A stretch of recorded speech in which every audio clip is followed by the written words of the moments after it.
Hey everyone, welcome to the very first video on This Little Life. I'm Zakia, and today we're diving into a topic that's often surrounded by silence and mystery, and that is grief. Now, you've probably heard about the stages of grief, five or seven, however many you subscribe to, but today we're going to talk about the physical and psychological effects that no one tells us about. So, grab a cuppa, get comfortable, and let me spill the beans.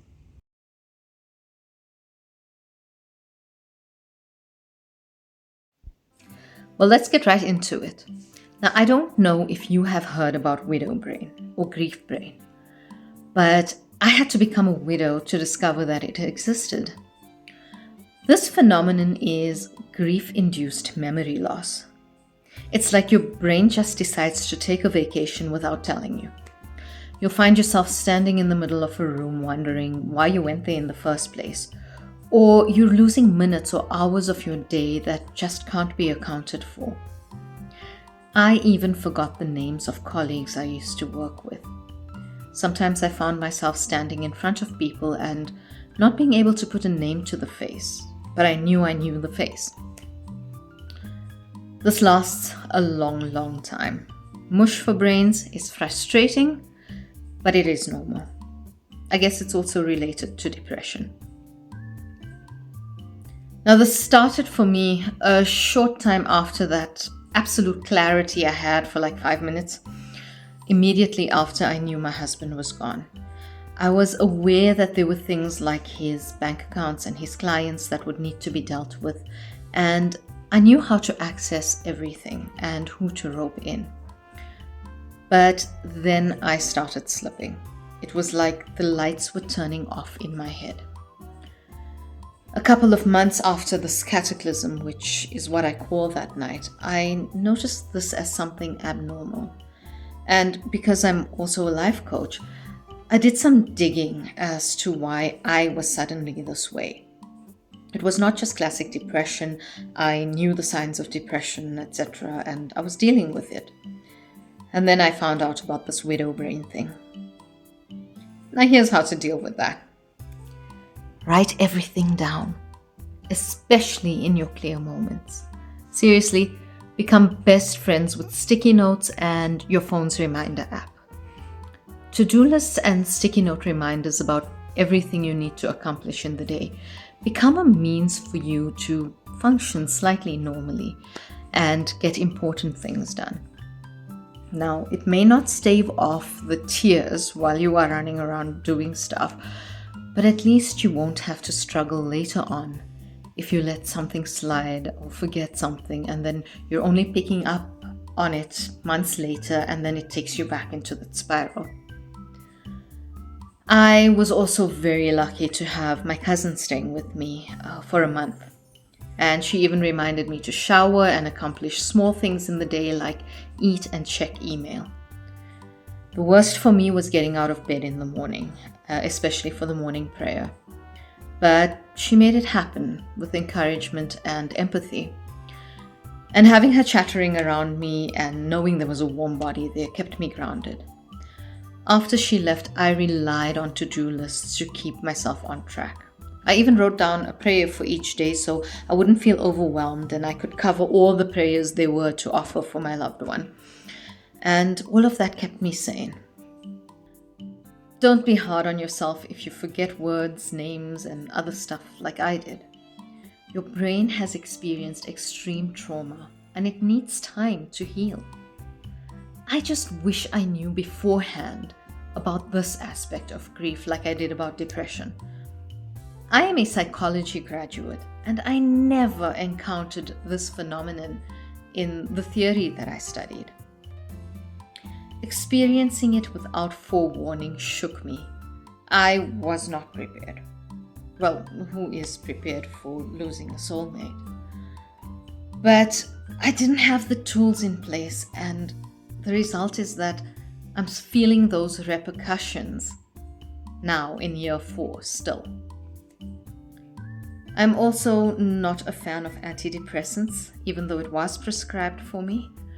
I stayed away from that mind-mucking crap. Excuse my language, but I feel very strongly about that poison. What one of my doctors did introduce me to is a supplement called Viva Plus. It has Afron, which is a saffron extract, and it helped with settling my mind and taking away that lump in my chest. It allowed me to focus, or basically get a grip, because I was crying all the time. A year later, I started work and I needed extra help with focusing my mind, and I found that 5-HTP helped me with that. However, I started with all of this really late. But here I am. So let's talk about the physical changes now. Grief isn't just an emotional experience. It can wreak havoc on your body too. You might experience fatigue, aches and pains, or even changes in your appetite and definite changes in your body. Some people lose weight, others gain it. It's your body's way of reacting to intense stress. Grief inevitably impacts your health negatively. In my case, I ate a whole lot of junk food. That is when I did eat, to comfort me through the pain. I was not sleeping well, I piled on the weight, my health was deteriorating, and I am no fan of exercise. So if you find yourself in grief, take care of your body, please. Gentle exercise like yoga or walking can help, and don't forget to stay hydrated. Listen to your body's needs. If it's asking for rest, give it rest. I also started taking a multivitamin, again, late. So it's a multivitamin and mineral supplement. So while there is little evidence of it, I do believe that depression leaches the good stuff out of your body. I took a product called Extend, which has a great balance of vitamins and minerals. Again, late. And then talking about balance, I was causing inflammation because with all the unhealthy food I was stuffing my face with, I was throwing off the omega-3 and 6 balance in my body. Again, my doctor came to the rescue with Balance Oil that ensured I got my omega-3 essential fatty acids and balanced the omega-6 that was now through the roof from all the junk. Full disclosure though, my experience of coming through grief did not really include the exercise part until about a year later. Quality of sleep does have a major impact on your body. Grief and depression will affect your sleep. I found that I was not sleeping well at night for a while because my mind was racing. During the day, I would be tired enough to sleep, which is not really quality sleep, and that threw my circadian rhythm off. It's like a domino effect. One thing affects another, which affects something else, and then you are physically broken. So here's the checklist. Water, good food, sunshine, quality sleep, and movement should become to-do items if you don't want to experience major health failings through your grief journey like I did.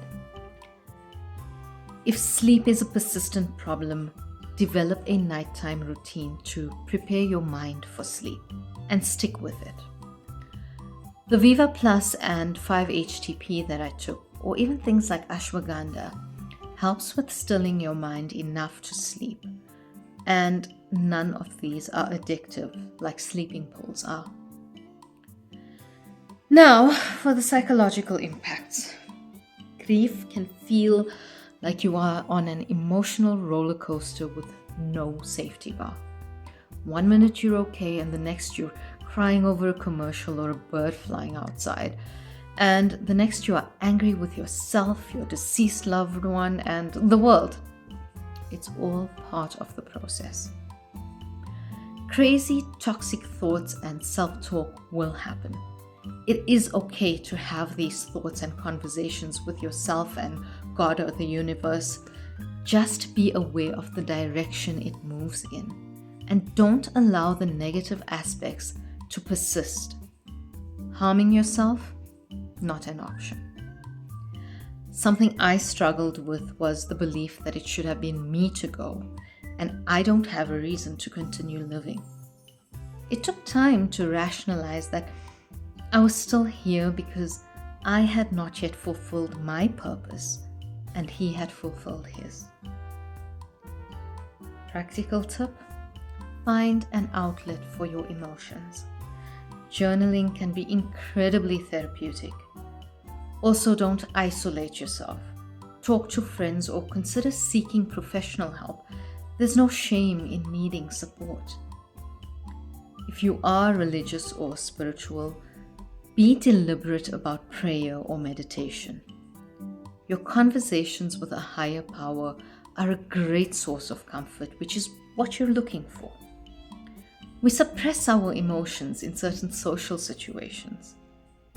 It's so that others don't feel uncomfortable with our emotions. But if you need to remove yourself to cry or scream, go ahead. I remember attending the first family function after my mourning period ended, and I met a former teacher who cornered me into a conversation, and here I was, tears welling up and streaming down my face in front of him, and he just continued talking. My mum noticed and she rescued me, after which I ran to the bathroom and bawled. I absolutely bawled before this wedding even started. Public events got better after that. In year 4, I still plaster that fake smile on my face, but the smile is becoming more genuine. Grief is a personal journey, and there's no right or wrong way to go through it. Remember to be kind to yourself and take it one day at a time. And know that you're not alone. This little life is full of ups and downs, and we're here to navigate it together. If you found this video helpful, hit that like button, share with someone who may benefit, and subscribe for more content on life's many experiences through my eyes.